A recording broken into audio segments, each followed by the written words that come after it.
Good evening, ladies and gentlemen. Welcome to this rather unexpected Vobe show this evening on the 31st of October 2020. It's 8 o'clock here in the UK, Greenwich Mean Time, I think, and it's Halloween. Whoa!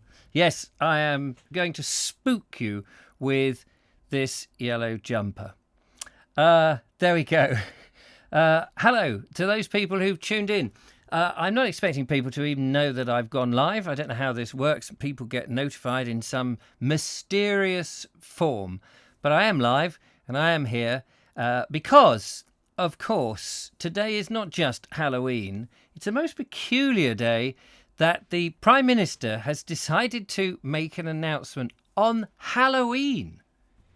Very odd. And odder, of course, is the turnaround of circumstances that has now led us to another lockdown.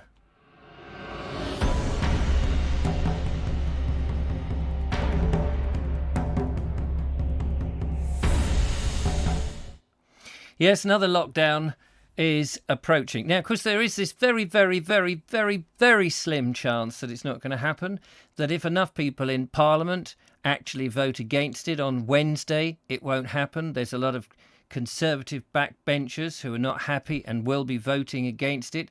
But seeing as the Labour Party wanted this, the chances are that it will actually go through and we will be locked down until the 2nd of December.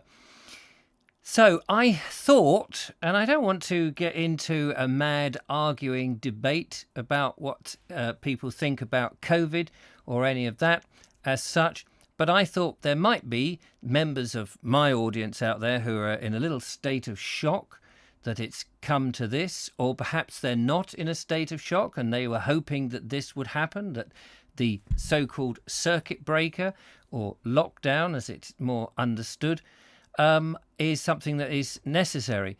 And I figured that as a presenter of the Vobes show, a internet person, that it would be a good time to give people a chance to talk about it. Just as simple as that. Just to talk about it. Either on the text, on the chat room area, or if you so wish, you can, of course, give us a tinkle. That clashes, doesn't it? Clashes with my jumper. On the telephone number that we have here, 07934746790. There is no videos. Nobody expected me to do a show today. I just thought it would be worth doing a live and discussing in a adult and relaxed way what is likely to happen, whether people can cope, whether they're horrified at it, whether they're pleased. There's no recriminations to people who've got a difference of opinion. And already we have a phone call, which is fantastic. Hello, caller. How are you? Sean James Cameron here. Marvellous, Sean. How the devil are you? Have you heard the news? I did, and I just wanted to say, because I've been on the phone to the press office. Oh, yeah. And I've had it confirmed that allotments are safe. People can still go to their plots, and they can go for as long as they want to, as long as they stay with people either from their own household or from their own bubble. I've also had it confirmed that garden centres and DIY stores are staying open. Oh, that's good. And that's very different from the earlier lockdown that we had, in which they were shut. It is. What I was told this evening is because the major difference is now that we're in autumn, it's darker earlier. Their train of thought is that for DIY stores and garden centres to stay open to give people something to do. Right. Yes. I think they must have learnt a lesson, though, from the backbite that came to them with people wanting to do things in their garden and just not being able to buy the plants or the materials to do that. Well, I think they can. Well, I think they did, because some of the other rules that have been released this evening are private prayer will be allowed in places of worship, but no services. So does that mean that churches will be open? Yes. Yes. But the one I had to laugh at is, especially if you saw the internet videos, It's one of the rules that says people can sit on park benches and have picnics as long as it is with people from their household or from their bubble. Because people were being fined and arrested for just sitting on a park bench. Yes. So does that make you think that actually the police are going to not be quite as heavy-handed as they were before and give people a little element of respect to have common sense in this situation? I think it's definitely given the police far more guidance than the first time around, because there were, some people, they like to antagonize the police, and people were going out and sitting on park benches for 2 hours just waiting to be approached by the police. There were plenty of YouTube videos, and because the law at the time was a bit unclear, I think the police didn't know what to do themselves. But like you said, there is a very slim chance this might be held up in Parliament on Wednesday, although I can't see that. No, it would be... I mean, from my point of view, from my side of the fence, I don't think it's necessary, but that's not everybody's point of view, and I appreciate that. And everybody's entitled to their opinion, of course. Well, I'm really pleased that it started Thursday, because I've got something very important on Wednesday where I need to travel. Right. I was concerned that it would have been cancelled, but it's not. It's still going to go ahead. Interesting that earlier my son Billy and his girlfriend went over to Morrison's to buy some supplies, and they came back fairly quickly. I said, what's the matter? Has it been shut? They said, no, there are queues, huge queues. And already people have gone out and panic bought, it would appear. And they've just come back from Morrison, the supermarket that I've just revealed. And they said there's nobody there at all now. But there are noticeably gaps on the shelves. So already?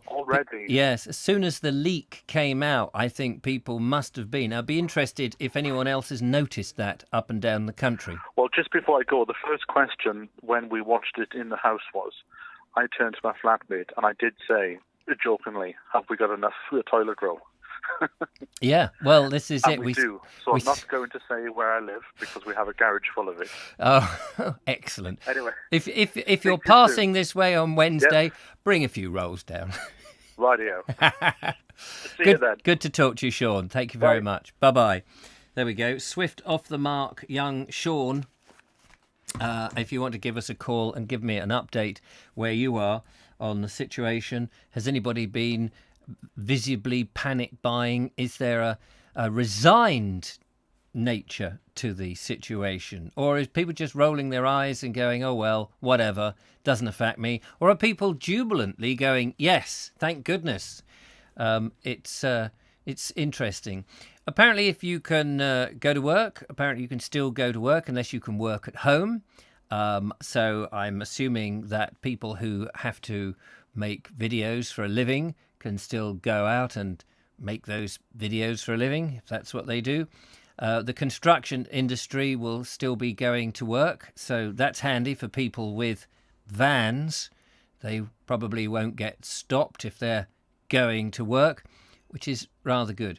Aren't gyms closing again, says Mike Stevens. I think they are. The sheep will still go along with it, says Michael White. And TurboStream says, yes, I believe our little snooker club will have to close again. David Hawkins says, I've noticed neither Boris nor the scientists were wearing poppies tonight. And it's interesting. The other question I wanted to ask for this evening thing is anybody out there this year going trick or treating? Are you expecting anybody to be banging on your door this evening at Halloween? Have you made any Halloween arrangements? And what are they? And will you be just staying in and barricading so that nobody can come near you? Elfwold says, I'm not happy, but no surprise. We're run by a bunch of psychopaths, albeit by bureaucratic idiots who can't see beyond the end of their own nose. People need to wake up, do not consent or comply. I'm interested to know how many people will actually go out onto the streets and not comply with this. We are asked to get rid of quite a lot of our liberties. I think that possibly this is a softer lockdown than the first one. I mean, I don't know until we start seeing the news items that go with it. But of course, the mainstream media will be very much on the side of the government and bigging up all the drastic effects of it all. So that will be interesting. Laura Riddle says, I left sweets in little bags. Ah, that's a good idea. Outside. I'm trying to give up sugar, but I did ask my son if, just bear with me, asked my son if they bought any chocolate. Did you buy any chocolate? Yeah. Oh, I gave him the money, you see. Little bar of chocolate. You know, on these special evenings where you can be scared rigid, it's nice to have a little bit of chocolate just to ease the mood, isn't it? Are they doing trick-or-treating in Goring? Oh, they are they? Well, Goring's pretty safe, I suppose. There's probably no real ghosts out there and no real COVID out there in Goring. We are in a tier 3 and it ain't happening, says Mark Donny McLeod. We don't believe the government anymore, says Mike Stevens. Who does? I'd be interested to know out there in the Vobosphere who actually does trust and believe the government thus far in the situation. A lot of people perhaps will agree that the first lockdown was a necessary thing because perhaps we didn't know enough, perhaps it was a bit of a shock, and that 3 weeks would have been okay. And, of course, that the original lockdown was to ensure capacity with the NHS, which they proved they could do very easily. And we found that the extra hospitals that were I forget what they were called now, the Angel, what were they called? The Archangel Hospital? Not the Archangel, whatever they were called, you know what they were called, that we barely used them. So we have the capacity, and now, of course, we've got more nurses and doctors. Everything's in there. So it does seem rather odd that we're doing this. But what will happen if and when we come out at the 2nd of December and we find what? That in a month or two's time, the so-called R number is not as low as they would like. Will we have to keep yo-yoing in and out of lockdown?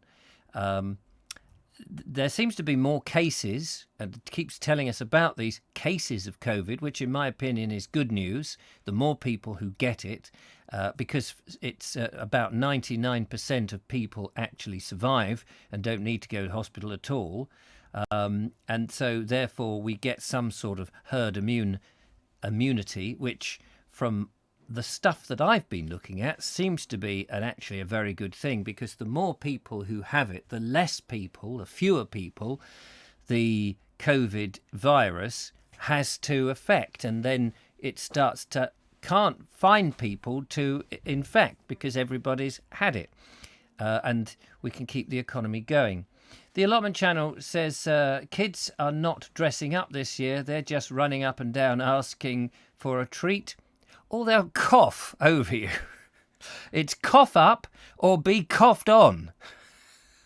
That seems to be the message at the moment. Nightingale, there we are. I knew it was something like Archangel Gabriel. Dressed up as kids and dragons and witches here in Goring. Fantastic. At least the kids have got the idea.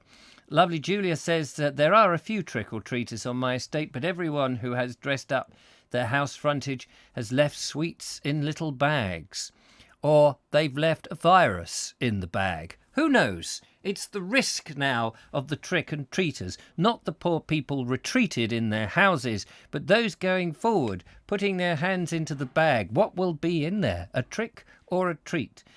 We didn't go We didn't go as Elijah isn't really interested and Joseph doesn't care yet. Well, that's very good. Well done. TurboStream says, I'll still be going out and exercising on my bike and the odd supermarket shop. You've got some odd supermarkets up there, I understand. Mark Donny McLeod says, I dress up as a witch every day. You don't need special clothes, just what you usually wear, because witches don't wear weird clothes. Most Muslims here, not such a thing. Not sure whether you're going with that. Mike Stevens says, yes, COVID-19 was eliminated from China in just 2 weeks. So, yes, but they did somewhat draconian methods, did they not? They were actually welding people in their houses, if I remember right. I don't think we should do that. And that does seem to be what a real lockdown is if you actually don't let anybody out at all on any circumstance, and that would include the Prime Minister and the members of the government, that nobody went anywhere at all, and then you've got a chance. But if you allow construction workers and you allow prime ministers and parliamentarians, you allow doctors and nurses, you allow the porters in the hospital, you allow the police and the army to go out from their houses, you're still not really locked down. And there's still a chance that with those people still going out, that you will be passing the virus. And so therefore it doesn't really make any difference, because you've still got enough people going out. So I don't understand really what the effect of lockdown is, other than we do know the disasters that will happen as a result of it. Those people who will be suffering from mental health, those people who are frightened again to go to the hospital for their cancer treatments, for a whole host of vital and important treatments, even though the Prime Minister said you must go. I keep thinking my bar of chocolate will come in, but it doesn't seem to be coming. So we know that the cure may well be worse than... No, wait a minute. Which way round is it? The cure will be worse than the virus. David Hawkins says, no trick-or-treaters, but gangs of kids throwing fireworks at houses in Reading and Berkshire. Blimey, is that true? I don't know what to make of that, really. People do some very odd things. Mark Donny McLeod says Muslims don't celebrate Halloween. No, that's right. And I'm sure there's a number of religions and people that don't celebrate it. Mike Stevens says, we do have to eat Richard. You don't have to eat Richard. Please don't eat Richard. Not this Richard. There may be some other Richards you could eat, but this Richard is very partial about not being eaten. What's your reaction to the lockdown news? What do you think? Is it a good thing or a bad thing? Let's have a not heated discussion, but a gentle discussion about it. I'd be interested to hear your views. 0793 4746 The number is on the screen. Let me know what you think, and tell me whether you think this is a good thing or a bad thing.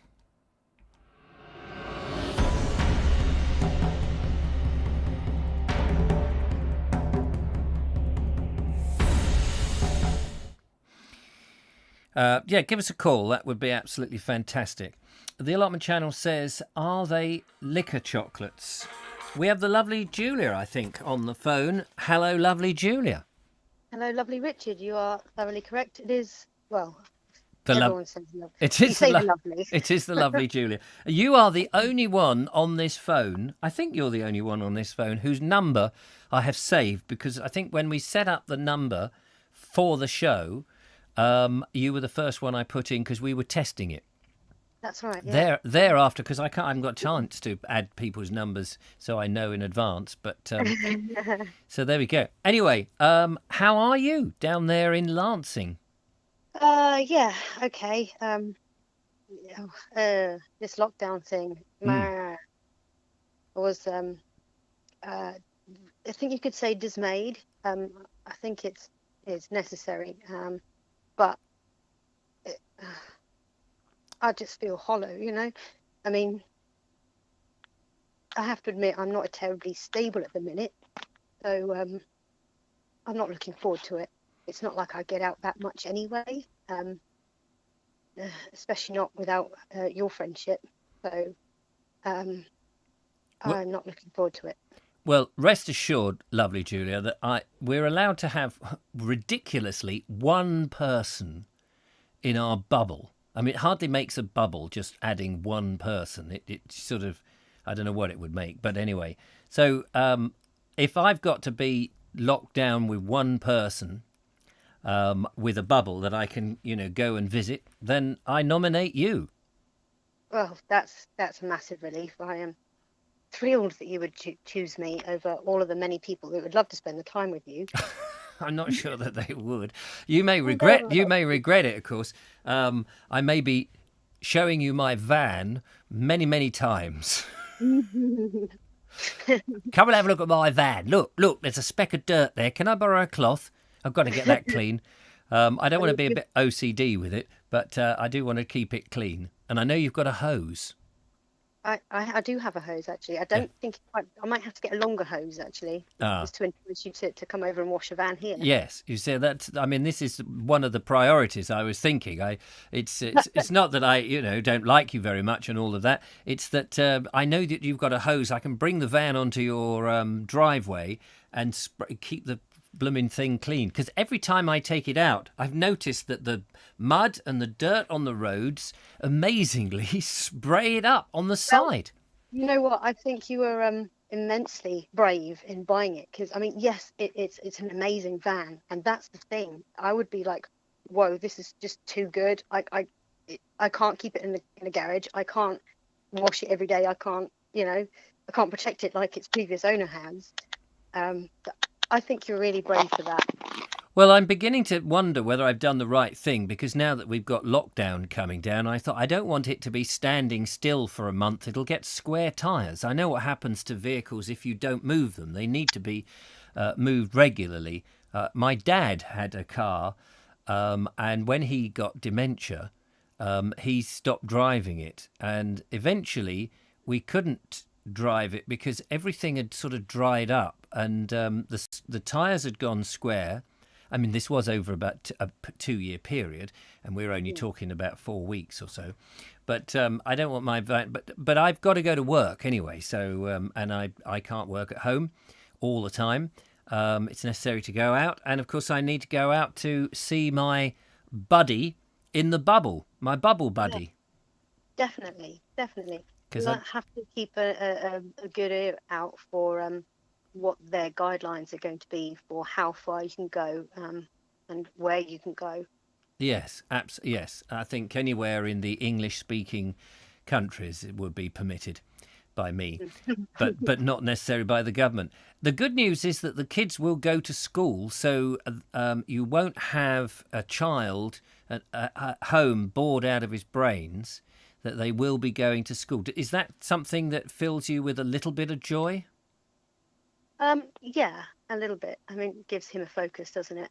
I mean, and it means he doesn't have to stare at my ugly mug all day. Well, there is that, of course. But I was thinking more that he will be getting an education.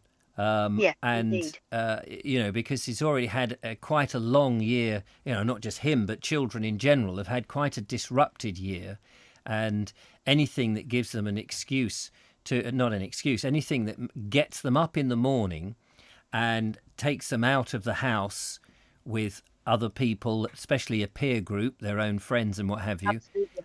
That's the key part at this point. I mean, yes, education is important, but I think the socialization and the being with, the friends, I think that is a big thing for them, mental health wise. Yes, I mean, I think more than anything, and you've hit the nail on the head there, I think the ability to be interacting with other people and in their own way discuss the situation in what a way, whether that's just running around pretending to be cowboys and Indians or whatever. That's what they need, because being at home for such a long period as we've already had with them is just not good. So that's all good. And of course, I know you have little Joe to look after, and it depends whether your husband is still going to be going to the office, as it were, and in which case he'll be taking the car, presumably, and you'll need to go and do some shopping. Now, I've got space in my van for a little bit of shopping. We can get 452,000 toilet paper rolls and pasta. Apparently, they're the two number one things that you've got to buy. There's a question. Have you done any panic buying yet? No, I did ask. Are you going to? No, I'm not going to, because actually when everyone panic bought, I didn't panic buy last time. It didn't even occur. The funny thing, it didn't even occur to me. And I was really miffed why people were buying toilet roll of all the things. I thought if there was an because at the beginning we all thought it was the Black Death and people would be keeling over in the streets and they'd be stepping over bodies. And I thought, well, if I have to defecate somewhere, I'll just go in the gutter and that would be fine. But as we realised, it wasn't as grim as everybody made out. And of course, the first thing that people were buying is, there we are with the Black Death and people are dying every week. But if I go, I've got to have a clean bottom. Just seemed very odd. So I won't be panic buying now. It boggles my brain, why people will buy so much toilet paper. I mean, if you're that precious about having a clean bum, get yourself a bidet in your bathroom. That's one thing I absolutely loved about living in any of the Arabic countries, is the fact that there is a bidet in every bathroom, and I do think it's really important. Well, I know that again. Random offshoot there. No. I know that if there's no toilet roll in the local supermarkets, when I come to clean the van, I can always borrow your hose. And yeah, you know where I'm going with that, don't you? Keep doing it. A homemade bidet would be good. Some people have to do with using the side of the bathtub in the shower head. Well, there you go. That's another option. Not that I'm divulging to TMI. No, well, I don't have a shower here. I only have an old-fashioned bath. You're scuppered then, aren't you? Yes, I am completely scuppered. Although I suppose one could just, lower yourself into the bath. Well, you used to. I don't know if you can still get them, but you used to be able to get those rubber tap adapters. Yes, that's true. Yes, my mum used to have one of those. The most hideous things. They never really worked. And they always popped off. Well, they might have better options like that now. That's very true, actually. You're quite right. Let's just have a look at, whilst you're there, let's have a look at some of the comments. Sean James says, didn't you read the Philip Mercer story about the Black Death and their shortage of toilet roll? History has learned from the past. Yes, I didn't. I must have skipped over that Philip Mercer story. He's very good. He's a very good author. I like some of his stories. I guess that's why I rewrite them and present them. Because they're fascinating.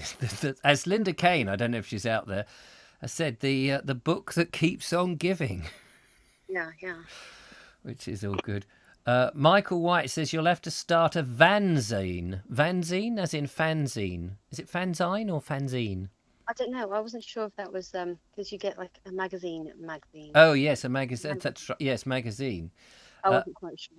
David Hawkins is sending Julia a big hug, a virtual hug. Thank you, everyone who sent similar sentiments. I wrap you all up in my arms and I give you a big but gentle hug without coughing on you. And I mean, another reason to have you in the bubble, of course, is naturally, if we're all stuck in lockdown, we're going to have to do more Vobe shows, and of course, I need you here. Well, there is that. It's doing the Vobe show. Because you bring a certain je ne sais quoi, a star quality to it that everybody loves, and I love too. And I love too. Where would I be without the lovely Julia? Bless you. The only thing I really notice is the fact that there are far fewer rants when I'm there. Yes, that's true. Well, you do keep me under the old thumb. And if you do rant, I can always get the bubbles out. Yes, get the bubbles. Actually, the bubble machine, unfortunately, fell. I left it. Yes, no, it's here, but it fell on the floor. I'll have to grab it and see if I can make some bubbles.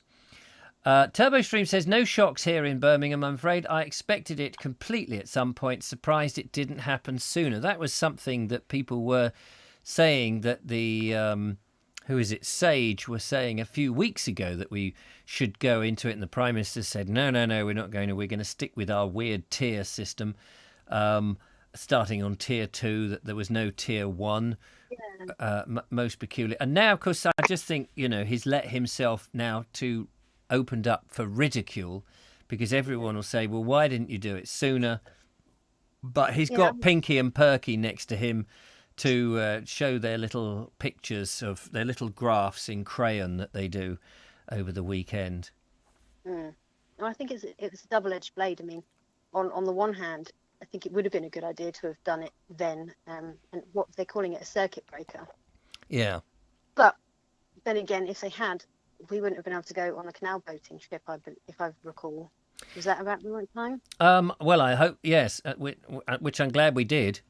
Yes, me too, because I live for getting out and doing things like that. Not that I do it very often, but that's why I like my friendship with you, because you get me out doing these things. Absolutely. Got to get out doing these things because it's important for the soul. Robert Croser, who is also important for the soul, says, somewhere out in the flatlands of the southeast of England, I can hear, I told you so. Yeah, probably from the idiot round the corner from me, hey? Oh, yeah. Really got me going and upset me somewhat. Mike Stevens says, so we spend the rest of our lives locking down, then lifting it, then locking down again. Sheer insanity. I have to say, I do agree with him. What I find difficult to understand in this whole situation is that although the government say we are following the science, and it's true to say that the government is following some science, not all of the science, but some selected science, like anybody, because like nobody can follow all the science, because the science has two sides to it, where some agree on some things and some disagree on other things, and you can't follow everything. So it is a version of science that they're following. But what I find absolutely bizarre is that nobody, it seems, in the shadow cabinet or on the mainstream interview or question in any great detail the science that is on the other side of the coin, that says actually this isn't as bad as it makes out, that actually we don't need to lock down. Nobody really in the mainstream media talks about this. Everybody just seems to go along with it and say this is a horrific horror story. And yet, when you look online, and there are lots of respectable scientists who disagree in different tiers of disagreeing, some absolutely 100%, some perhaps only 10% disagree, or whatever it is, or 80% disagree, whatever it is. And none of these people seem to get a mention. And we're just being given this one side of the story and not an overall picture in which we can make our own minds up. We're forced down this funnel, if you like, of believing everything the government says, which we don't seem to have seen people dropping down in the streets and these great deaths that we were told that we're going to. Streets, are they? Well, not literally dropping in the streets, but we're not. What we have found over it hasn't been. We haven't had the 500,000 deaths that Neil Ferguson, who was interviewed only earlier today on Radio 4, I noticed. They're still listening to this chap who has so far got every prediction that he's ever made completely wrong. It is utterly bizarre that we're still listening to people who have made so many mistakes. Yeah. By the way, I heard today that there is coronavirus in my in-law family again.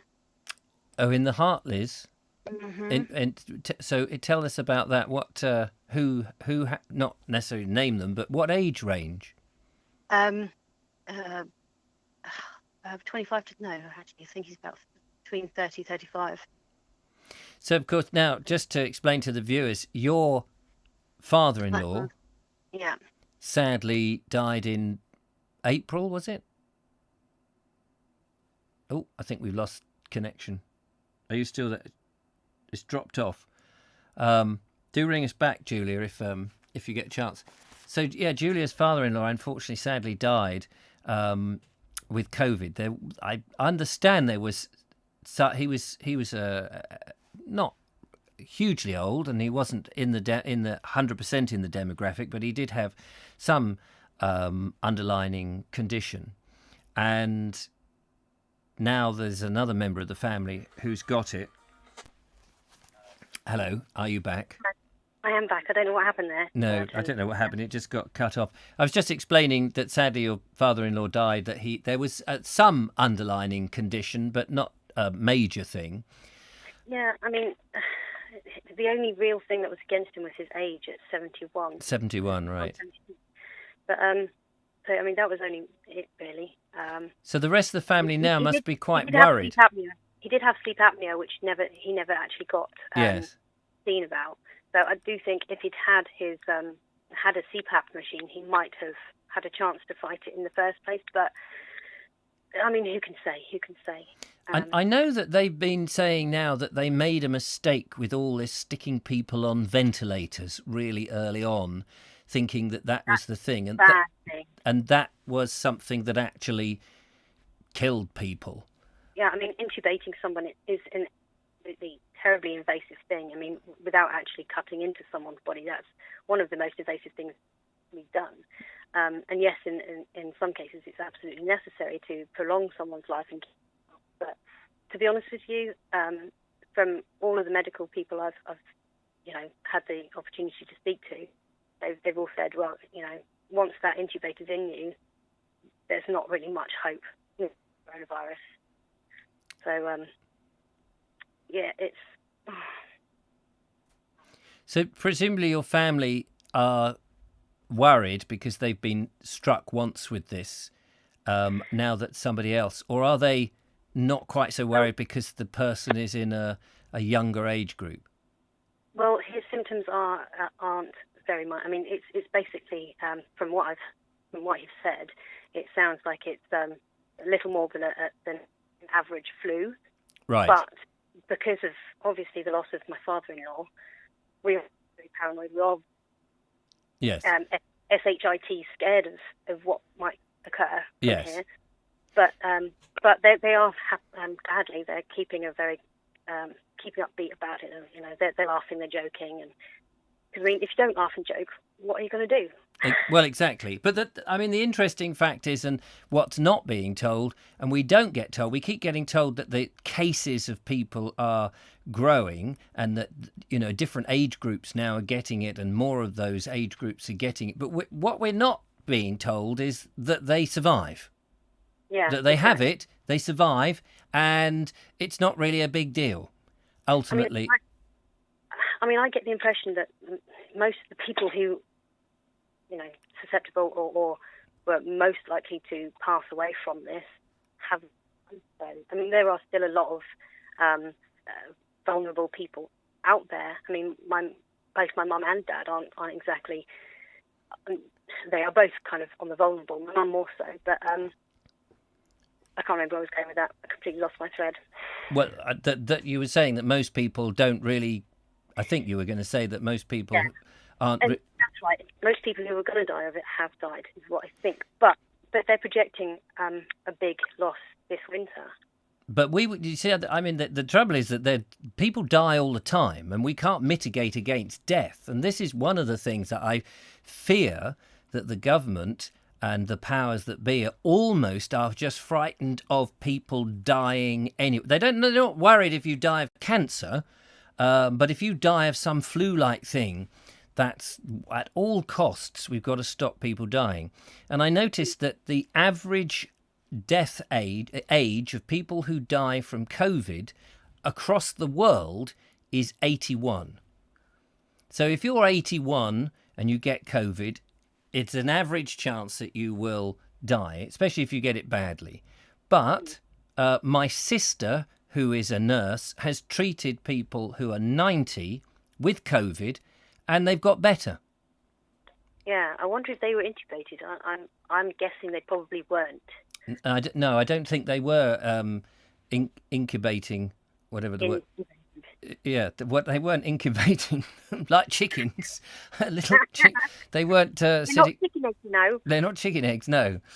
Let's just have a look at some of the comments here. TurboStream says, for me, it makes little difference. I don't go to pubs, so life goes on as normal. Sad for people who need to socialise more than I do. That's very true. Andrew Norris says, opinions on the other side have been banned. And this is where we get the problem is we will have all the, what do you call it? What's that thing when they say people didn't go to the moon or the conspiracies? That's it. You'll start getting the conspiracies. If you can't have the other side being debated and at least voiced, you will start getting conspiracy theories, and everything goes to pot.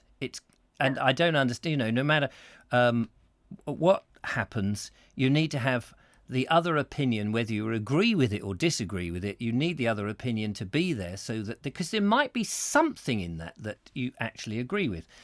Mike Stevens says even the World Health Organization say lockdowns don't work. They said that right at the very beginning, that the lockdowns don't work, because actually, as I said before, not everybody is locked down. We're only locking down whatever it is, 75% of the population, because we're still letting people go out and work. We still need the doctors to turn up and the nurses.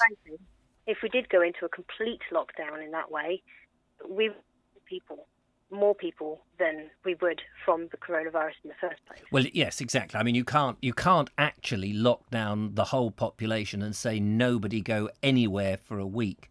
You just wouldn't do it. People wouldn't do it. Elfwold, is anybody actually buying this? Is only for 4 weeks. The last one was sold as 3 weeks, and we never had it properly. My question is, do people really think that we're going to have a normal Christmas? I mean, if we've had however many months it is, 6 months, 7 months of people being told, well, you can have this little bubble and we'll lock you down and then you can't do this and can't do that, that at Christmas, suddenly we're going to go, oh, no, it's all right for Christmas. Yeah, it's fine. Everybody can cross the country and drive north or drive south and go and have a 3-4 day little knees up and then get back to not going out very much. It seems very unlikely. And when I watched the Prime Minister saying that he thought that come Christmas it's going to be okay for families to go and meet each other, I just looked at him and I thought, you are not telling us the truth. There is no way, I think, that the government is going to allow that, and I think this is probably softening us up to try and exaggerate the problem so that we don't have the Christmas. And then he said, I think it'll be all right in the spring, giving some people a little bit of hope. Yeah? Well, we've got to get through the winter, and the winter will be the time when the most deaths are going to happen because they happen anyway. Dubai Dozen says the UK are one of the few countries that don't report the recoveries. In Dubai, one day last week, we had 1,000 odd new cases, over 2,000 recoveries. I think it's better. It is better balanced. So, absolutely. I think that... to provide the both lots of information, and that stops people. Yes. Like Stevenson's flu and COVID figures are being added together anyway. I mean, at the beginning, I don't remember them referring to them as cases. They just refer to the people who died. And it sounded dramatic back then. But now it's, because there's not that many people actually dying from it in the way that the first wave went, because a lot of people have been taking better precautions. Now it's just referred to as cases. Well, actually, the more cases you have, the better it is. We've got to embrace this sodding thing one way or another, particularly for those people who are under 70, who will not die from it unless they have underlying health conditions, which exacerbate. I was going to say we can't say they will not, because there are people who haven't had underlying symptoms that have died. But, we still don't understand this coronavirus thing properly anyway. I'm just thinking, though, I should probably free up the phone line for someone else to call in. Oh, right. OK. Well, it's been lovely talking to you. Thank you so much for calling in, Julia. Thank you for letting me call in, and thank you for relieving my poor aching heart about not seeing one of my best... One of your best buddies? Yeah. You have been designated as my buddy bubble, whatever it was I said. So fear not on that front. So don't worry. I will look after you. Thank you. And sending love to everybody. Hope you're all right. Yeah. Thank you very much, Julia. You look after yourself. And you take care. Catch you soon. Catch you soon. Bye-bye. Bye. So there we go. That's the lovely Julia. Thank you, Julia, for calling in. And don't you fret. The Vobie will make sure you're all right. Dubai Dozen says provide both lots of information and that stops people panicking. I don't get the impression that the government want to stop people panicking. Andrew Norris says the WHO, the World Health Organization, reported flu death this year. The number was practically zero.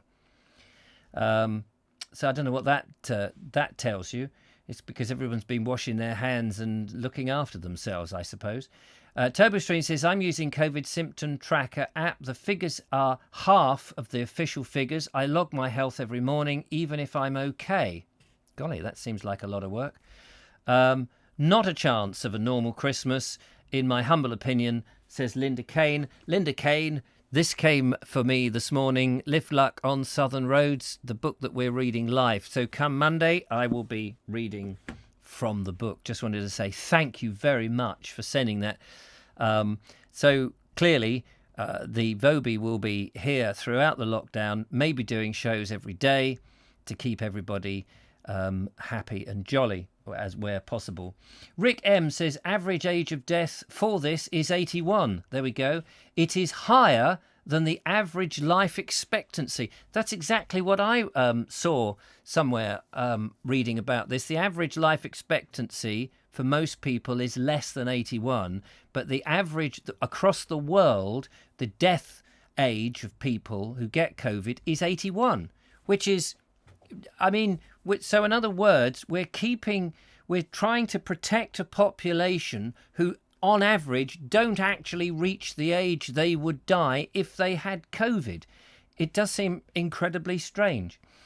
How has China become COVID free? Well, one is always, well, not always, but I am slightly dubious about China and how they've managed to infect the world. Hello, caller, and welcome to the Vobe Show. It's Sean again. That book you just put up on screen. Yeah. Well, you might have two then, because that's the one that I sent you. Oh, is it? Oh, right. Oh, gosh. Oh, let's see. Because Linda, I think it was Linda Kane who said, I've managed to find a scruffy one, and it's coming straight from Amazon. Oh, well, that's what I've done, but... And you've done the same, have you? You've done the same. Well, this could be from you then. I don't know who this one just... Mine's coming from Able Books. Oh, right, okay. I don't know if... Oh, well, you'll end up with two copies. I'll have two copies. So, I'll keep one, and if anybody wants a nice copy, I can donate it onwards. Right. Thank you very much, Sean, for thinking of me. There we are. People are lovely, aren't they, out there in the Vobosphere? They are. In fact, I was thinking you might have to open your own bookshop to try and sell these off. I know. Because if this lockdown goes down for 6 months and you're doing it every day again, you won't be able to get in that room. No, that's very true. Well, of course, I did think about this. If lockdown continues, I'll actually manage to get to read all these books because I'll just read them live. Seems to be the only... And then sell them. And then sell them afterwards. And then all the profit can go to rinse them out, rinse them out. Got to rinse that public with their money, Anyway. Absolutely. Nice to hear from you again, Sean. All the best. And Bye. thank you for that lovely gesture. That's very kind. That's fine. Take care, bye-bye. There we go. If anyone else has sent me a copy of the same book, then I do occasionally get extra copies. But don't worry, I don't normally mind that at all because when they're on the shelf, they make great insulation. Mark Donny McLeod says something which I've just lost on the screen. He says, I've noticed that there are many things said and done that have fed into the conspiracy theorist rumours, unfortunately, and have given credence to their bad ideas, sadly. That's very true. You always need a kernel of truth, don't you, with the conspiracy theory, so that people can go, oh, that's interesting. Andrew Norris says it's been reported that the police will break up any Christmas festivities if the numbers are above the allowed number of people. Imagine.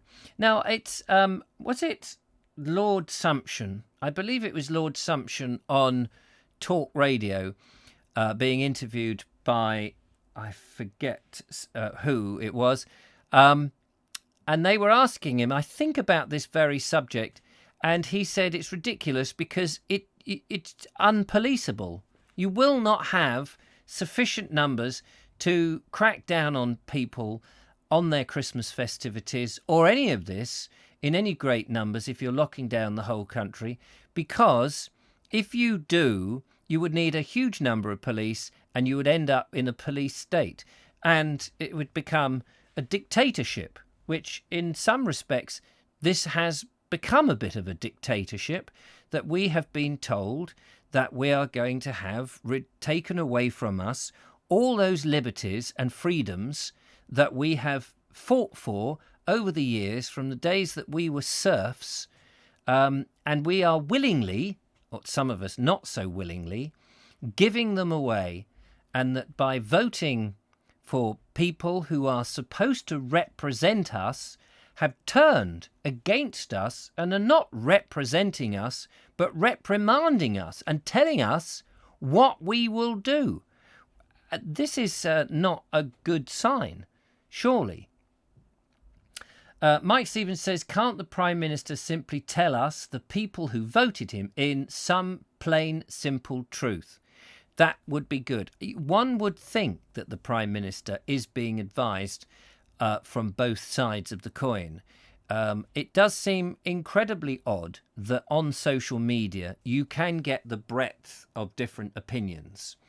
The fact that the media and the Prime Minister and the government will not even talk about the other ones, even address them, even if they don't believe them. But you would think that they would say, look, there are some reports that says it's not as bad as it is. And the reason that we say it is as bad as it is this, this and this. If they were to actually argue and get some of those people in, like Dr. Gunther, I think her name is, who is a very highly respected person who says that you need herd immunity. There is some terrific videos that she's in. And I mean, I'm not, I'm a layman and you're going from one thing.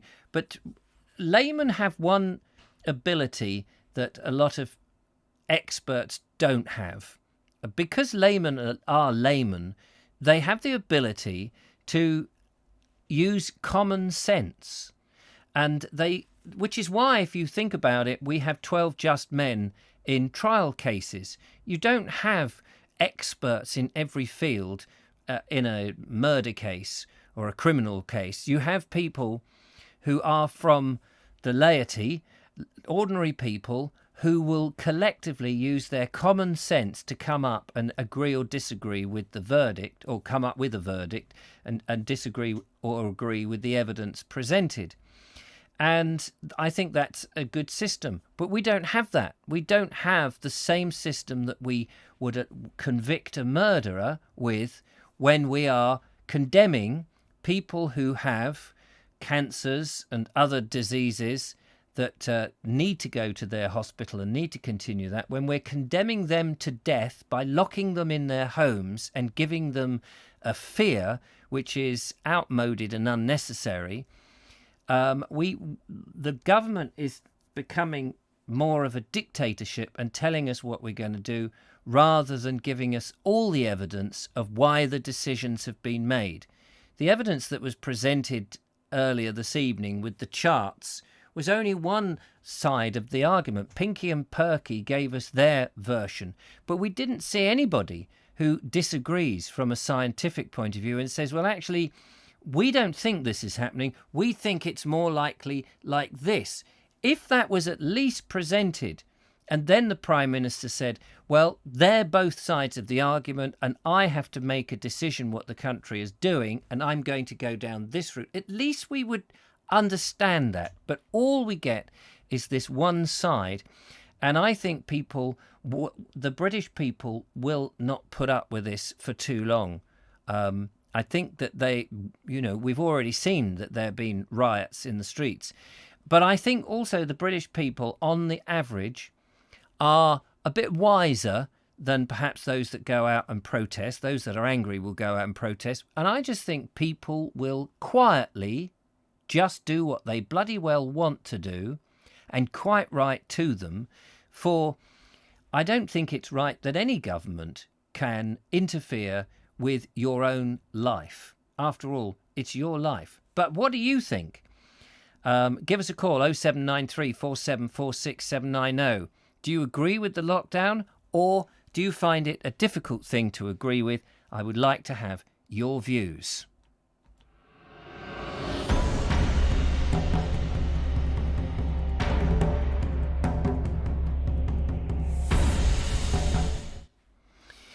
The number is 0793 4746 790. I'm just going to listen to your views and give you a platform to air them.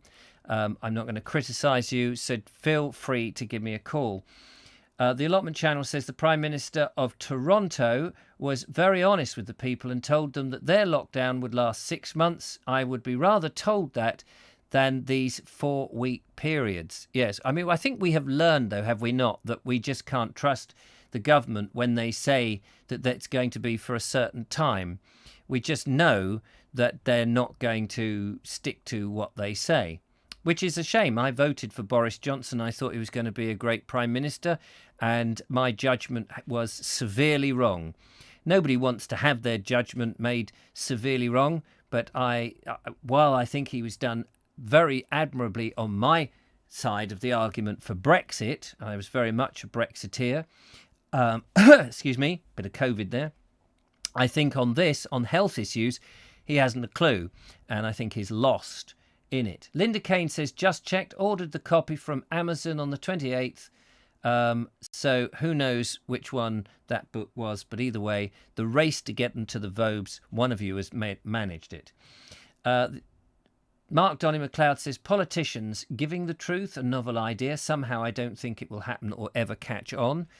The sad thing is, I think that this is going to come back and bite the current government very, very badly, because the truth will come out, and it will at some point. And in the history books, it's just going to look dreadful that this action that's been taken. I firmly believe this. That the actions that have been taken because we're just being given the one side. Whether the other side is right, we can dispute that, and that's absolutely fine. We can dispute that. But because we're only given one story and not the other side, I think that's just bad politics altogether. It didn't work for many of the dictators in history, and I don't think it's going to work now. We have another phone call. Let's find out who it is. Hello, caller. Welcome to the Vobe Show. Oh, hello. Hello. Who's that? I'm talking into a microphone, you know. Yes, I realise you're talking into a microphone. Yeah, right. I better be silly. Right. Mark Donny McLeod, I need to send you an address to get that light bulb from you. Yeah, give us a connection and I'll send it down. You're a star. When it gets delivered, because I've got two more for you. Oh. So it's when they show up. So what I'll do is I'll have them delivered straight to you. Oh, you're a star. Okay, I will do that. It'll be easy. Yeah, lovely. They take little AAA batteries. Do they? Oh, brilliant. Three little AAA batteries, and you undo the bit like at the back where the what's the name, where the carabiner is, and there's a little thing in there. You put them all in there, stick it back in, lock it up, and it's all nice. And they last quite well, presumably, do they?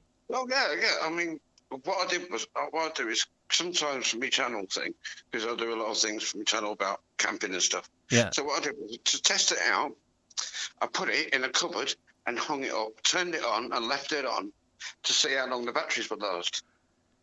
And? 6 days. Wow, 6 days. So it went flat. So then what I did was I thought I'm going to have to go and get some more batteries. Sadly, I forgot to go and get batteries yesterday when I was in town. I'll sort that one out. And what I was going to do was try it on the other settings and see what happens then. Oh, so there's more. So just for the people who have no idea what we're talking about, on the Vogue show last night, you had a video in which you showed. In fact, I can show that video so people can have a look. Just hold on there because I think it's still on the system. Let me just see if I can find it. Now, which one were you? Oh, you weren't that one. You must have been that one. Ah, there it is. Hello, will be. Right. I got this, and I thought, this might be just right for you. Look at this.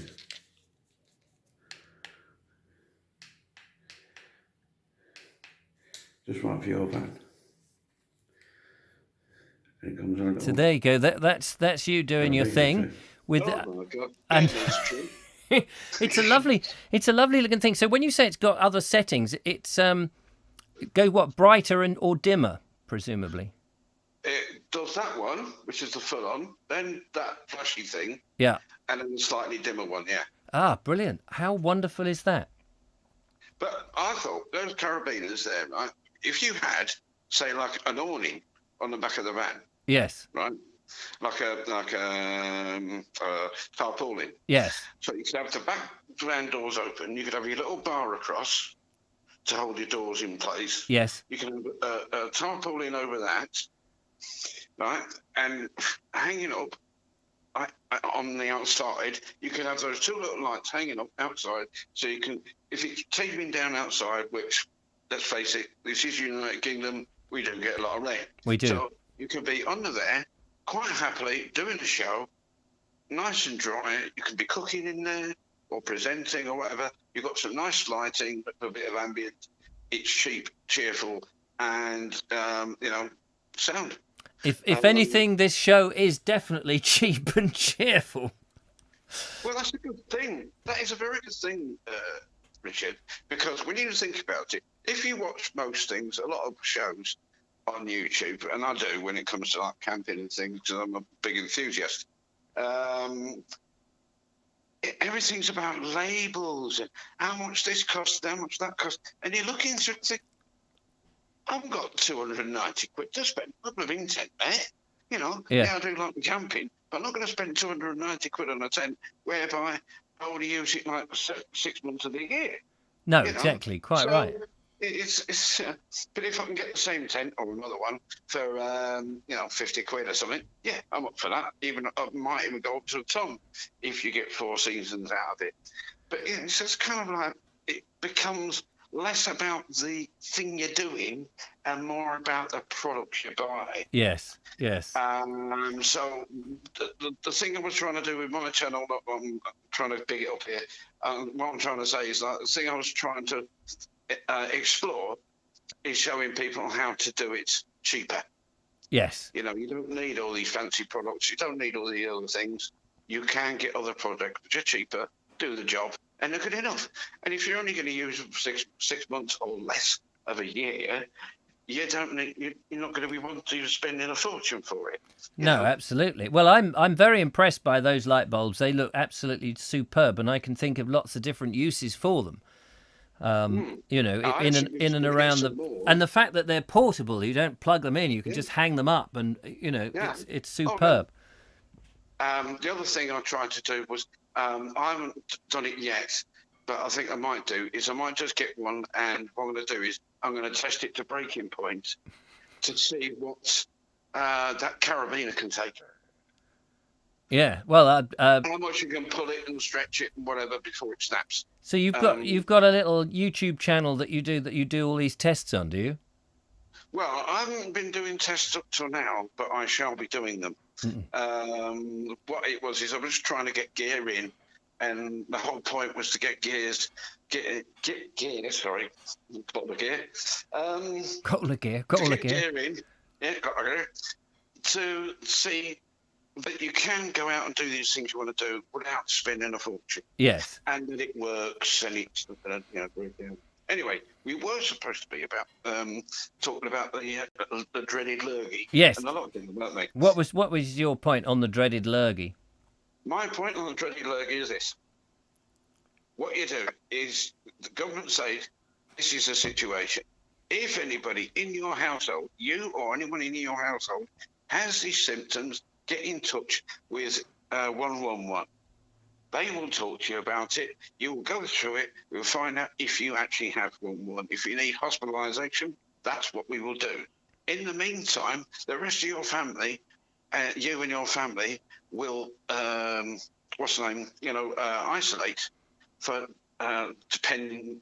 They say 7 days per person. So if you isolated 3 people in the house, 21 days, and after that you do another test and everyone's clear, you're allowed out. Everyone else can go about their business. Yes. Because we only really need to look down those who have got the virus. Absolutely. I'm with you there. It's common sense. And then what you do is you say, we're only looking down those people who have actually got these problems, this illness. Everyone else go about your business. And then what you do is, but you say, stick to the 3 rules. The space, hands, wash and all this business. Stick to that, but you can go about what you do. Yes, I think Only the people who actually are ill will we need to deal with, which cuts down on the pressure for a lot of things. The only thing I see out of this that fed into the conspiracy thing was, why would you lock down an entire population just when only certain people were getting sick? Just lock them down. Yeah. Well, And we've then never you started isolated the well, have we? No. When in the Black Death and all these sort of things, the people who were ill were locked in their houses, but the people who were well, Red Cross on it. yeah, exactly. Everyone else got about. Bring Got out about your it. dead. Sorry. But He's not dead. He's just a bit poorly. it's just a bit poorly. Well, don't worry. By the morning, but we never sort of used to lock up the people who were healthy. I mean, it's the most ridiculous situation that we've ever had. Which then makes you ask, why would you do that? Why would you do it? Is the government doing things while people are locked down that they can't do if they weren't? One of the things that came to mind was all the trees that were getting cut down and knocked down for HS2. Why is it, when they said to us, you're only doing jobs that are vital for the country, was it vital to the country to go around levelling forests, ancient forests and trees for some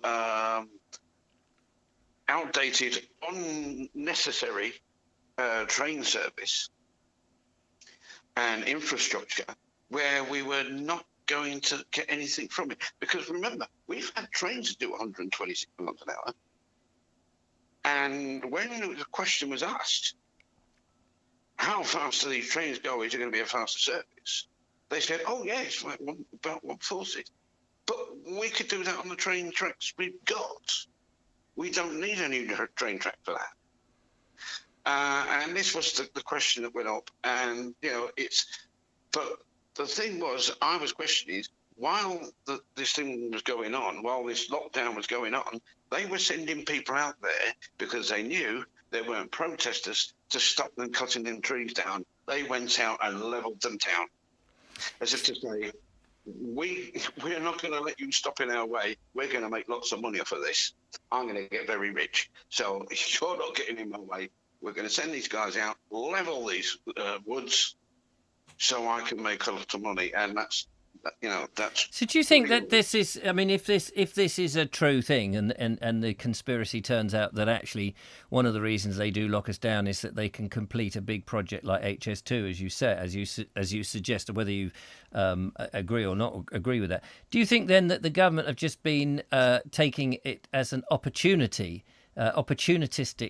To do this because the rest of the world is also so-called suffering from COVID, and people are locking, like the French are now have locked down and what have you, that they're just going, well, I mean, he did say construction workers of all the jobs he could have picked out, and I'm not suggesting for a moment that what you're saying is actually behind it, but of course it does add a bit of credence. That's what I say. You need a kernel of truth in a conspiracy theory to make it. This is the thing, it's kind of like, don't have fuel to other people's fire. If you don't want these people to have these conspiracy theories, don't give them a basis to put them on. Yes. The whole thing was the nation needs health.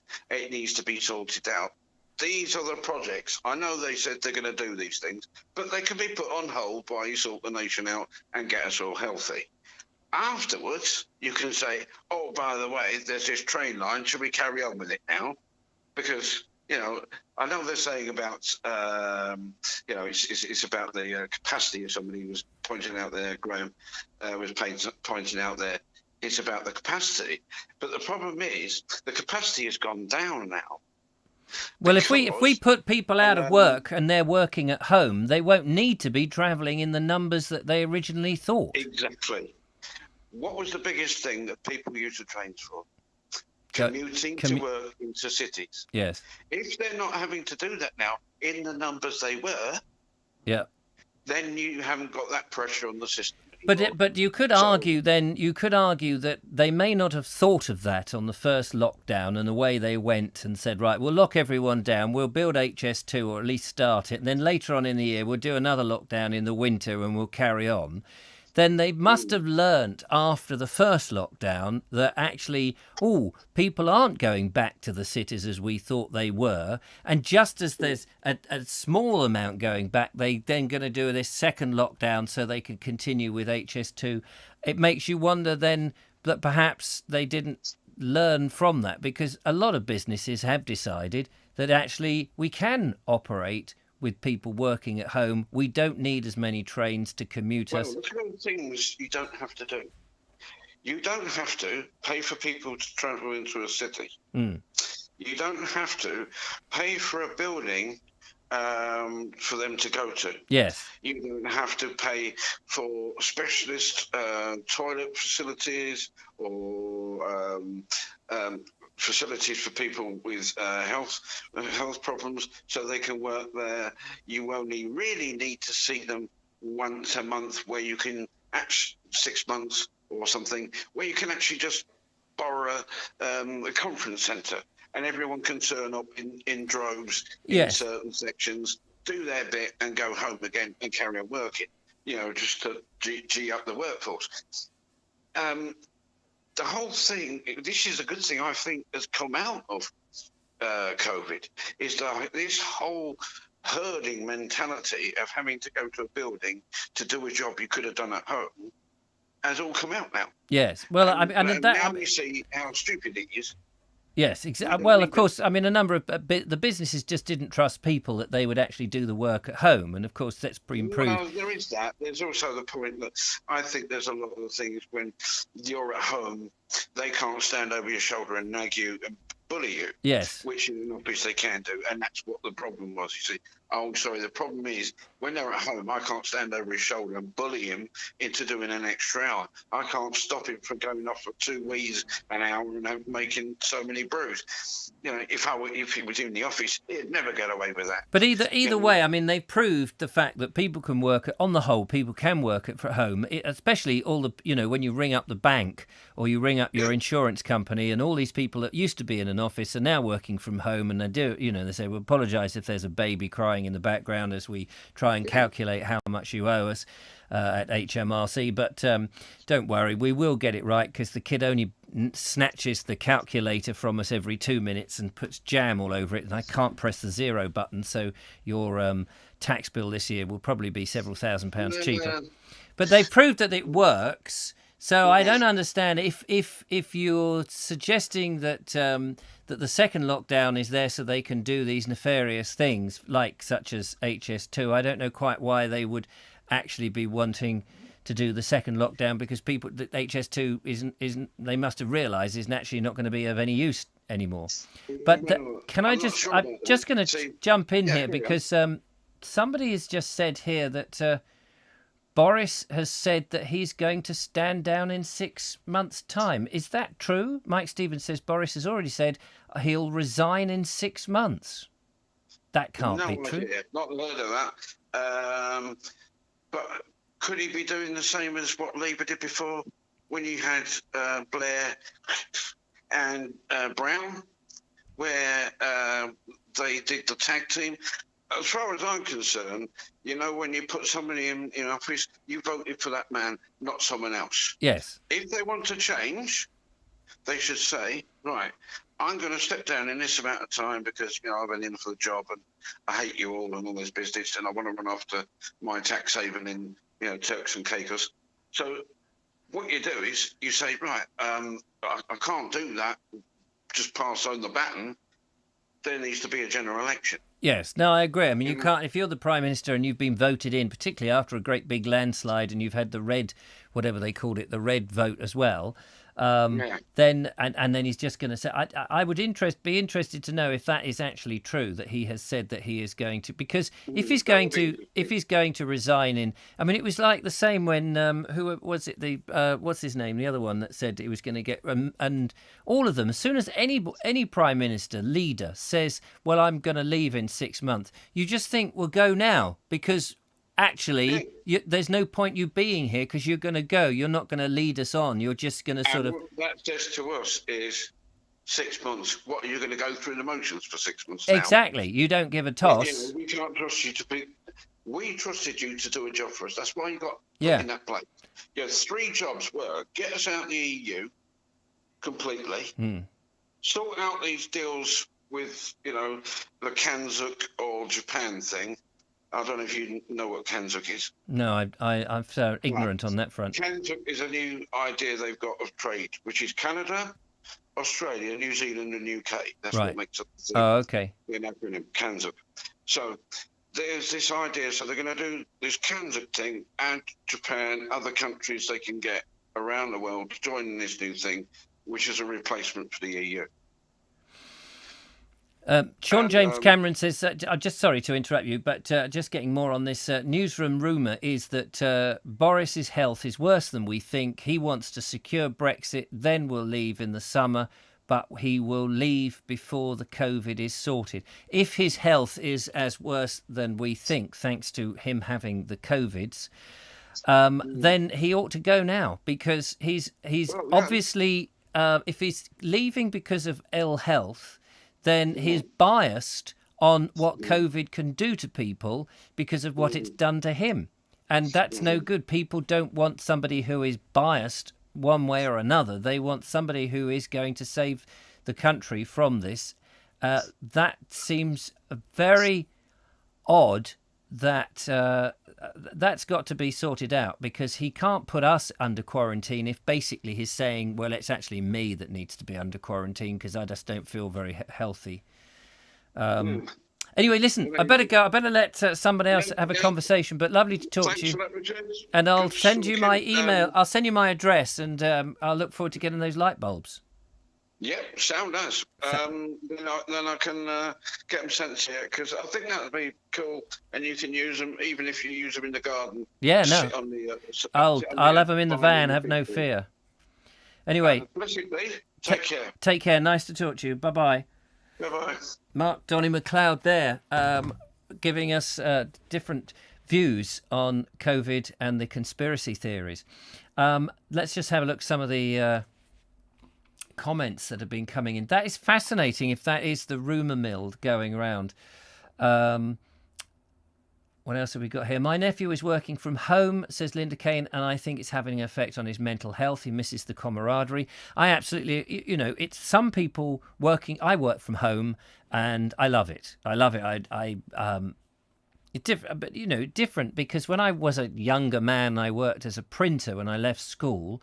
I couldn't have done it at home, for one thing, but I was looking up and learning from my peers and also from my superiors, if you like. And that was essential, that I was there, and it was enjoyable that I was there, and it's not for everybody, and at all different times. So we can't have everybody working at home, but for certain jobs, for certain people, I think clearly it can work. Some people are motivated by it and find it better, and clearly others don't. And it's just a question of sifting who is better at home and who is better in the workplace. But I agree, we can't push everybody into that. My dad worked too hard, says TurboStream. He died suddenly at 65. I vowed not to repeat it. Good for you. I think there is a lot of pressure on people to work far too long.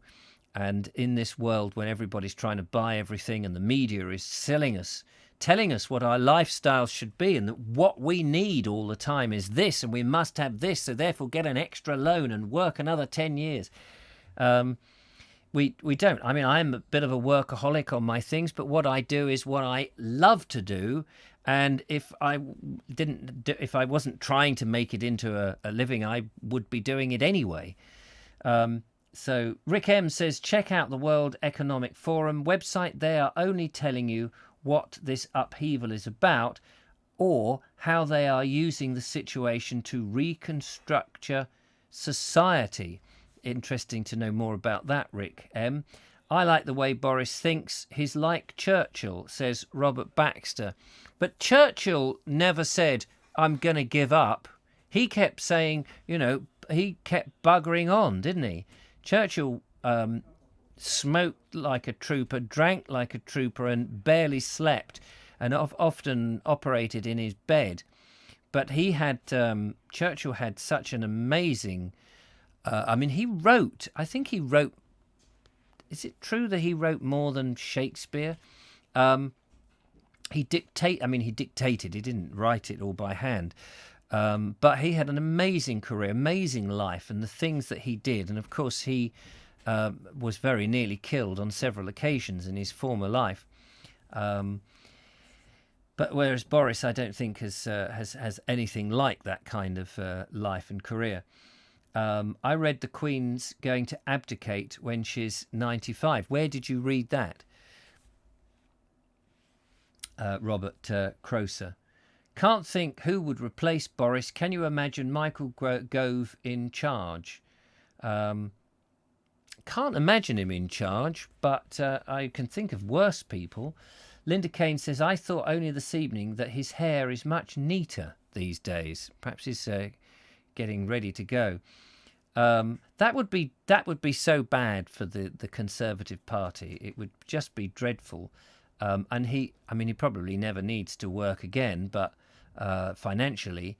But it would be bizarre. What could he possibly do if he resigns in 6 months in the public domain? I mean, I just can't imagine he'd do anything, because it would be just such a huge admission of failure in having got the top job and being there for everybody. And really, all we see is him apologising all the time that he's got to have these draconian things. It's bizarre.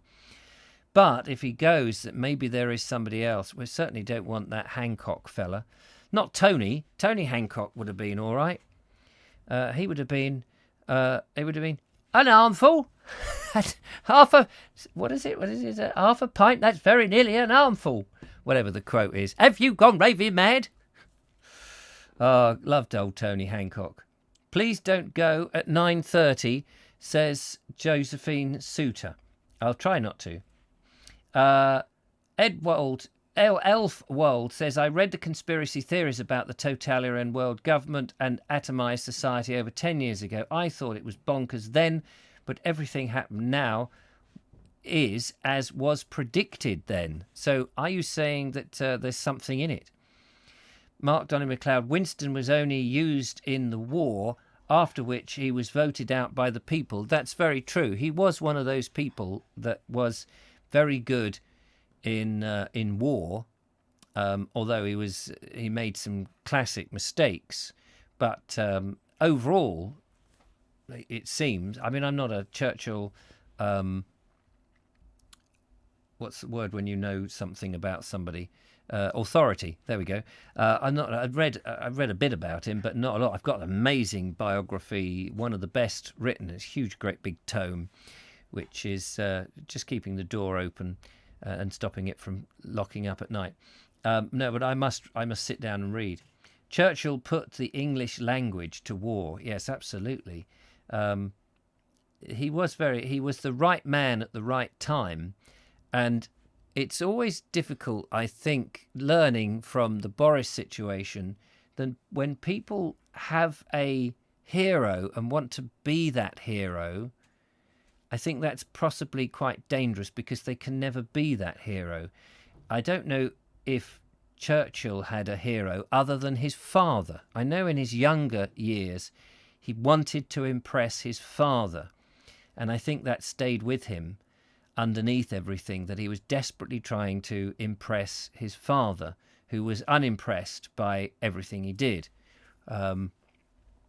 So that's quite interesting. Josephine, call in. Yes, do call in, Josephine, says the lovely Julia. Linda Kane says, it won't keep me awake worrying for him. And Andrew Norris says, I wondered, MDM, whether the Queen sent her mum a telegram when she reached 100. Maybe she did. Maybe they might have just, opened the living room door and said, Mother, congratulations. My husband and I very thrilled that you have reached such a great age. Stop. Darren Howell says, Boris said he'll resign in the spring due to his £150,000 salary, as it's not enough. Yes, that wouldn't surprise me. Go on, Josephine, I dare you. Old alcoholic had quite a life, but was a figurehead, says Robert Croser, I guess regarding Churchill. Not bad for an old alcoholic. If only my mum had been of such a great personality and gravitas, I might be a better person than I am. Josephine Suter says, I promise I will one of these days. One of these days could be today, Josephine. Give us a call. Let us know what you think of the lockdown. How does the COVID affect younger people? What do you think of it? And what do your peers think of it? What do your friends think? Are you with people who agree or disagree? Or do you find that nowadays people just stay in the clique that agree with you? Or can you be in a group of people, whereas in the past you used to be able, I think, to have a group of friends who didn't agree with you on some of the big major things. But now it seems that actually we gravitate just to friends who are on the same story all the way through and agree with you all the time, and that those that disagree with you soon find that they've been elbowed out. Is that true, or have I just made that up? Be interesting to know. Churchill aficionado. Yes, there we go. Don't listen to the rumours that come from Labour, says Roy Ballinger, going back to some of the comments that we've seen. Would prefer to split my week, says Robert Croser. Is that split the week at the office and split the week at home? That would be good. There were some other things that came out.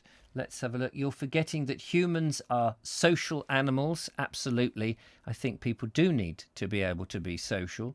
One of the things that I think Lord Sumption came out with recently was he is of a certain age, and he said he's spoken to other people of a certain age, the age in which the COVID is affecting people.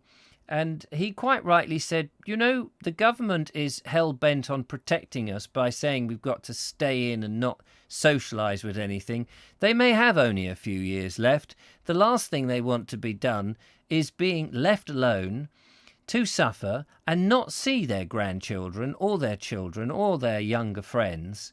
And actually, they may say, do you know what? I've taken risks all through my life. Some of them may have even been through the war, depending on their age. And they may just want to be able to take their own lives in their hands and do whatever they bloody well like. And I think that that should be something that they are allowed to do. That if you're in your 80s and you think, do you know what? I've lived a long life. I'm quite happy. I'm prepared to take the risk. If it takes me tomorrow, so be it. I could die in my sleep at any moment.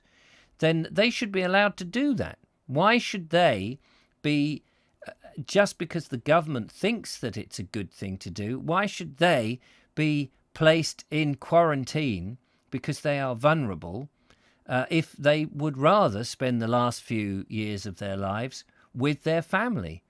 Why should they be isolated? I think that's a very good point. Lord Sumption has a lot of interesting and good things to say. What else have we got here? And they can work in their pyjamas, says Audrey Forbes Hamilton. Why not? Why not work in your pyjamas? It's all very well doing that until the delivery man comes with the parcels. Do you open the door to the delivery man when he's got the parcel from an online retailer?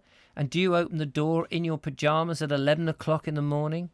Or do you hurriedly get some clothes on so it doesn't look like that you've been lying in bed answering emails? Let me know. Give us a call. The number is not that one.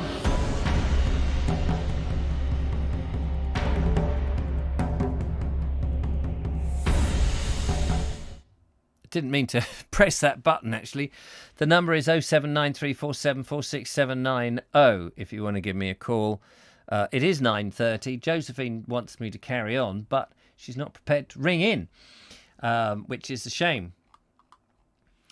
Interesting conversations that we are having this evening. What will you do? How different do you feel this lockdown will be from the other? Do you think that you will be able to ride it better? Or are you dreading it? Did you dread it before? Or has the experience of the previous one made you just roll your eyes and say, well, I'm going to get on with it? Be interested in your thoughts on that. Or was the previous one so horrible that you dread this?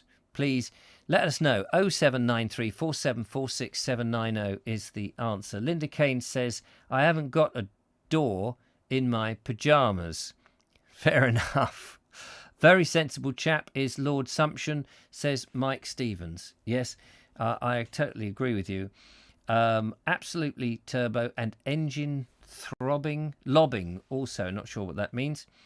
I got to return to Carlisle too and get showed around Kingsmore sidings. Okay, people are now beginning to have conversations within themselves, which is fine. Audrey says, I think there'll be less panic this time as we know what to expect. And also, I think we're probably all slightly dubious about when it's going to end and how truthful the situation is. I'd be interested to know also, what do you think that the general British public think, those fellow citizens? Do you get the impression that people do still go along and think that the COVID is a big thing? Or do you think that a lot of people are just getting a little suspicious about it? What's your thoughts on that? I don't think you're going to get your chocolate, says David Hawkins. No, I don't think I'm going to get my chocolate. It's probably been eaten now. So that would be a shame because I was very much looking forward to that. That was my one little Halloween treat. But it may well be in the kitchen. Furlough has been extended to cover this lockdown. So that's, I think, if furlough had not been extended, I think there would have been huge riots. I think there would have been a lot of trouble. There are, it's true, it must be true, a lot of people who actually seem to enjoy the fact that lockdown is here because they're getting paid for doing nothing. It might be only 80% of their wages, but, they're saving money by not having to commute in. And if they're not really doing very much, they may be staying at home. But I wonder how boring it gets after a while if you have no incentive or nothing to do. Perhaps they've all started up new hobbies or using that 80% of their wages to actually start a new business. If that's you, I want to hear from you. 0793 4746 790. Give us a call. Mike Stevens suggests that suicides will go up and more small businesses will go under. I think that's absolutely undeniable that that's likely to happen. I think the lockdown scenario is going to be catastrophic for the country. It will, in my opinion, not get rid of COVID, and that we will have this yo-yoing. It'll go up and go down and go up until we get somebody a little bit more decisive who will be able to take a risk and actually get rid of Pinky and Perky with their little charts and pictures of COVID disaster and actually say, do you know what? We're going to protect the vulnerable where they want it, and we're going to let everybody else get on and put this country back, because that's what we really need. Dan Ludlow says, I think we should all take responsibility for ourselves. The government works for us. We pay its bills. It cannot and should not try to be our master. Government is our servant. And that I agree, totally agree. And we forget that because they are the prime minister and they walk about in their suits and they have these amazing meetings and this parliament in which they can shout at each other. It's very easy to forget that they are our servants, that we, the people, collectively have voted them in, and collectively they should be doing our bidding, not telling us what to do in a way that is like a diktat. Linda Kane says, that is the big question. Who knows? Anybody? What was the question that Josephine asked? I'm just looking. What do we think goes on? What do we all think is going to happen on the 2nd of December when this month's lockdown end and to Christmas? Yes, we mentioned that a bit earlier. Is it likely that it's going? I mean, I think because it will be voted on in Parliament will take the task to the government that it will have to end on the 2nd unless, and it's always unless, there is evidence to suggest that that it needs to continue.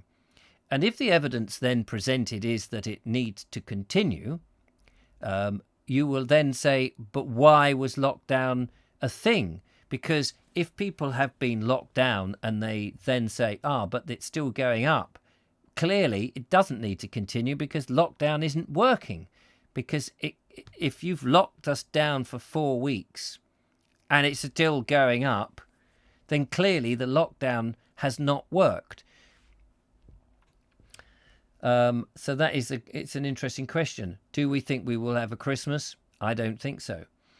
Not if the government is in charge. I am told a lot of Mancunians are not paying any attention to the rules. Absolutely, I don't suppose they are. I think ultimately the British public will have had enough. I think that you can poke a monkey a number of times until the monkey snatches the stick. And at some point, I think the monkey will snatch the stick and will start beating the government back with it. How is it all going to be paid for, says Rick M. Well, it's all going to come out of our taxes. And as one Conservative backbencher who was disagreeing with the government said, this is going to be absolutely catastrophic. He said, unless you have a first-rate economy, you cannot have a first-rate health system. And if you don't have a first-rate health system, people are going to die. So basically, if we lock people up and let businesses slip under, then it seems that we will not have a first-rate economy. A first-rate economy cannot afford a first-rate health system, and without a first-rate health system, I'm afraid people are going to die in far bigger numbers than the COVID is ever likely to do for us. I thought the reason for the lockdown was to buy time until a vaccine is available, said David Hawkins. As we know, that vaccines are just pie in the sky. A vaccine takes a long, long time. They may have some form of vaccine, but are you going to be the first person that's going to be tested by it? And what if the side effects are not particularly good? So it'll go back into development for what? Another 3 months? Another 6 months? When will we know that the vaccine is actually workable? Anything that's rushed through, we know, is often pretty much unworkable. I'm certainly not going to be anybody who has a vaccines. And what do you think? Do you think the vaccine could be mandatory? Is that a possibility in a democratic society, that for the good of everybody, you must take this vaccine? But that's what herd immunity is about anyway. It's just as good as a vaccine, and we can do it now. We could let everybody, because 99% of people won't die, get infected, get it out the system, and there they are. They're immune. That's just as effective as a vaccine, because a vaccine is doing exactly the same thing. It's just making you not have the thing. But if everybody has it and they don't die, then we've got herd immunity. We won't need the vaccine, but we can get back to work immediately. Christmas will be cheap this year. Every cloud has a silver lining, says English Andy. Yes, that's very true. But think of all the people whose businesses rely on the commercialisation of Christmas. We may disagree with the commercialisation of Christmas, and I'm one of those that does. But the fact that that's been the way our society has gone, and a lot of companies and businesses supply that demand, if nobody's buying those products, all those companies will go out of business, and that's more people out of work, more people who will be stressed and have mental disorders and all the other things that are associated with it. So unfortunately, we need people to be buying things at Christmas, because all the manufacturers who make those things, unless they're all made in China, of course, are going to need the work. So to cancel Christmas or make it cheap is really not going to be the answer, in my humble opinion. The allotment channel says, Richard, do you think the Eat Out to Help Out campaign was wrong and has helped contribute to where we are today in a new lockdown? To be honest with you, I wasn't anybody who did eat out to help out. I very rarely eat out, and I tend to cook my own meals from scratch and don't do takeout. So I can't really answer that question because I'm not really qualified to answer that. I don't know. The answer is I don't know.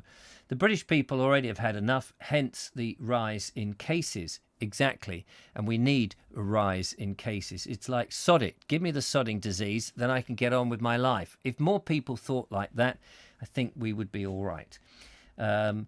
Yes, Mike, to vanish forever. He said, go to Scotland if he lost the election.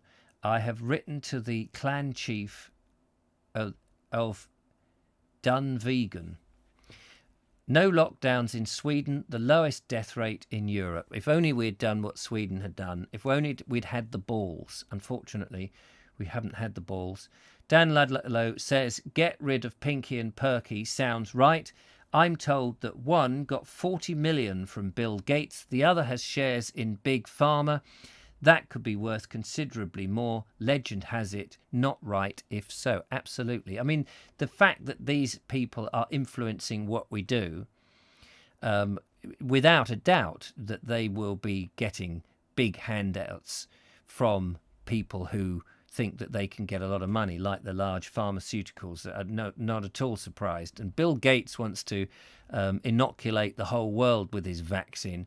Why wouldn't he? I don't understand these people who've got all the money in the world, why they continually want to get more. Ron in Raisin says, I will be ignoring it completely. I've arranged to meet with my sister, nephew and niece on Sunday. If I get a fine, so be it. What price of life? What price freedom? What price England? Ronnie, good luck with that. I can't possibly say that's good or bad, because that would probably give me a strike or have somebody knocking on the door saying that I'm stirring things up. But if that's what you choose to do, that's obviously your business. I can't blame you for it at all. Mike Stevens says, yes, they are not giving an unbiased view. Exactly. They're giving a very biased view. And Sean says, I think they will try to hold the NHS treatments back if you don't take the vaccine first. Well, it may be that you're better luck without having any of that treatment. They want to make it mandatory vaccine, huge profits for Big Pharma. Well, I have to say, I'm desperately not going to have anybody inject something that I don't want injected into my body. Although they may find a way of putting it in the water so that we all get it anyway. It is quite terrifying, this situation, for something in which people are not dropping down by their millions. I mean, again, Lord Sumption said, if we were observing people dropping dead in their millions from this, we could understand the hysteria. But we're not. It's principally people who are likely to be dying anyway, and those who haven't got themselves into a fit and healthy state. And there seems to be plenty of people Now, this might come over as a bit nasty, but there seems to be plenty of people who 6 months ago knew that if they were to get themselves into a fit and healthy state, they would have a better chance. But it seems like a lot of people still don't bother to look after their health and then wonder why they suffer from these things. The vaccine will come with a health passport. Without the passport, you won't be able to travel or receive government benefits, which everyone will be on once the economy has collapsed. That's probably true. That's Elf Wold. Yes, there you go. You're going to have to do it. There is already talk of a COVID-21, says Mike Stevens. Yeah, so that's when they release the next one. It does seem to me sometimes that this has only been a test, that this is a test that's gone extremely well for whoever launched it. But that might be a conspiracy theory. The Allotment Channel says that I like chocolate injected. Probably not good to inject chocolate into your body unless you just use it through your mouth. And Mark Donny McLeod says, I got an email offering me a flu jab. I didn't have the last one as I got over it easily. And when I had the jab, it was worse than without. My sister, who is a nurse, has advised me not to have the flu jab because it's a selected number of flu inoculations that they check on based on an average portion of what people will get. It's not actually designed for individuals. It's designed on a thing. And of course, some of those will react badly with you. And actually what you really need is to just get out and not be sanitized. Unfortunately, it seems to me, and I don't know how true this is in actual fact, but common sense would tell me that the more we wash our hands and put antibacterial products all over the surfaces and wear masks to prevent us from getting this one disease or this one virus, we're actually doing ourselves harm by not catching all the other stuff that we need to catch in order to survive in life and have our immune system actually work.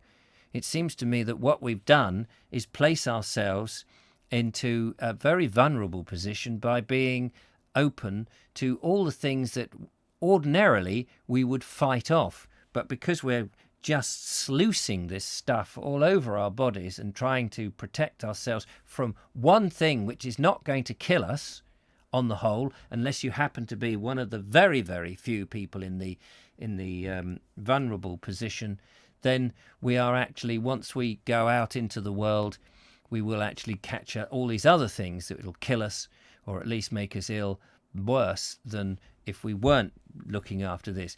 It's the fact that it's good for kids to play in the dirt because they get their immune systems up and working. Which is why, they give you a little tiny dose of the virus as part of a vaccine, because you need a little bit of it so that your immune system can beat it. Obviously not too much, because then it will beat you. Mark Donny McLeod read that, yes. It's also been reported, says Mike Stevens, that having the flu jab more than 5 times in a row can lead to Alzheimer's. Well, there you go. I've never had it. I refuse to have it. I don't need it. I'm going to just eat good food as much as I can and have exercise and try and stay as healthy as I can from that point of view. The Allotment Channel says, from the press release, hospitality venues like restaurants, bars and pubs must close but can still provide takeaway and delivery services. However, takeaway of alcohol will not be allowed. Will you be able to buy it in the supermarkets? That's very interesting. In gardening, I like having my hands in the dirt. Good for you. Sean. And Ed Wolf says, oddly, some studies have shown an increased mortality from flu amongst people who have had multiple flu jabs. So there we are. No more takers on the call-in. It doesn't seem like that. I think we might wrap it up because we're probably just going round in circles now. Finally, Mike Stevens says the majority of people who had Spanish flu 100 years ago actually died from bronchial pneumonia caught from wearing masks. So everything has a plus side and a negative side. Is this Sharia law by the back door, says Mark Donny McLeod. It wouldn't be at all surprised. And Rick M says these viruses are naturally supposed to enter via the respiratory system, not hypodermically. Yes, because we need our, I can't even say the word, respiratory system to work effectively. Will supermarkets still be allowed to sell non-essentials? Unfair if not. Most of what you see in the supermarket is unessentials, if I'm right. Otherwise, they wouldn't survive. Bring back the greengrocer is what I say. Anyway, that's it. Thank you so much for joining me this evening. I just wanted to go live to give you a platform to air your grudges and your views and all of that. Thanks to those people who did call in. Shame that more people don't, but obviously some people get a bit nervous about chatting. I'm not going to shout you down or challenge you. I just want to listen to your view, but we'll save that for another day. We've had an interesting debate. I've been Richard Vobes. This is The Vobes Show. This has been a special on Halloween, frightening in a completely different way, the COVID lockdown.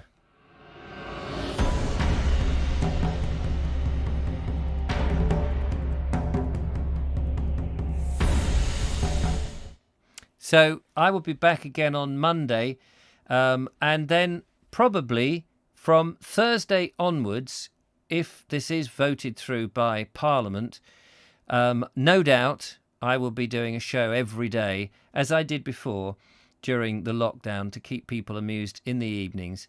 And I hope that you will join me, if you can, unless you've got something else better to do, in that period. But in the meantime, have a good weekend. Have a lovely Sunday. Try not to worry too much about it. Don't panic buy. It is a whole load of nonsense, and we will all be laughing in a year or so's time. Let's just hope that year or so's time comes much quicker.